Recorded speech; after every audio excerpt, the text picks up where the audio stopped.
ہوں کہ مہمان کی عزت کرو۔ مہمان آپ کے گھر میں جو بھی آئے، جس وقت بھی آئے، جو کچھ اس وقت میسر ہے وہ مہمان کے سامنے پیش کر دیں، بغیر کسی تکلف کے۔ تکلفات میں پڑیں گے آپ خود بھی پریشان ہوں گے، مہمان بھی پریشان ہوگا۔ جو کچھ آپ کے پاس ہے وہ آپ مہمان کی خدمت میں پیش کر دیں۔ اور یہ مہمان، یہ اللہ جل شانہ کی طرف سے بڑی رحمت ہوا کرتی ہے۔ میں نے ایک دفعہ یہ واقعہ غالباً آپ حضرات کو یاد ہوگا، میں نے عرض کیا تھا کہ حضرت ابراہیم علیہ السلام ایک دفعہ اپنے گھر تشریف لائے تو کیا دیکھتے ہیں، جبرائیل آئے ہوئے ہیں۔ تو جبرائیل نے کہا، ابراہیم آج اللہ نے ایک بندے کو اپنا خلیل بنایا ہے، دوست بنایا ہے۔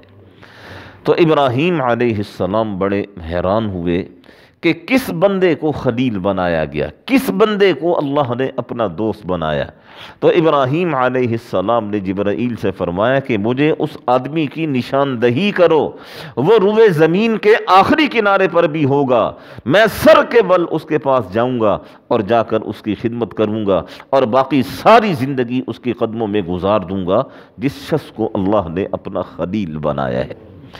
تو جبرائیل علیہ السلام نے کہا کہ ابراہیم، وہ کسی اور کو نہیں بلکہ آپ کو اللہ نے اپنا خلیل بنایا ہے۔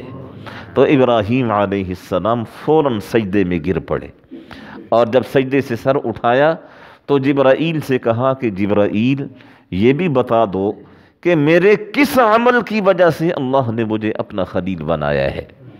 تو جبرائیل نے کہا کہ آپ مہمان نوازی بہت کرتے ہیں، اس لیے اللہ جل شانہ نے آپ کو اپنا خلیل بنایا ہے۔ ابراہیم علیہ السلام کا معمول مبارک یہ تھا، آپ بغیر مہمان کے کھانا نہیں کھایا کرتے تھے۔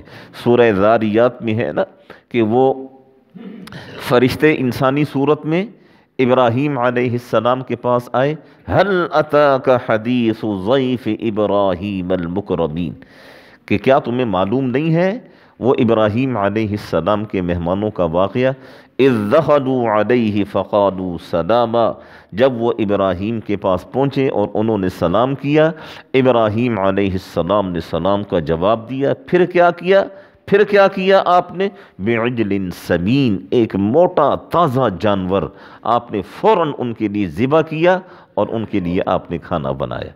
تو لقمان حکیم نے کہا کہ مہمان کی عزت کیا کرو، چھٹی چیز مہمان کی عزت کیا کرو۔